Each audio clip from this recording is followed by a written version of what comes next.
วัสดีทุกคน สวัสดีทุกคนเนี่ยมากินตำหงใส่หอยแล้วก็ปิ้งหมู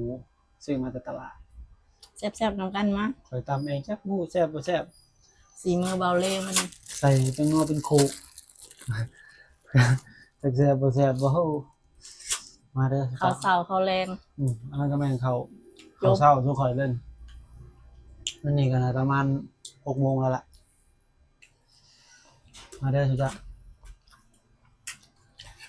แซ่บ นี่ ทุ ก็ ก ข้าว คน เหนียวบ้านเฮา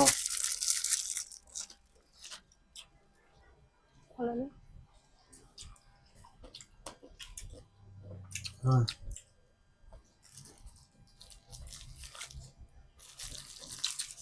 เอาให้ไปบ้านเฮานี่ล่ะ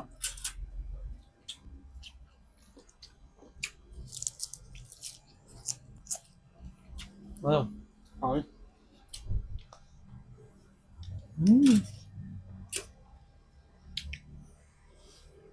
เอาให้ก็จากซดหนึ่งก่อนเลย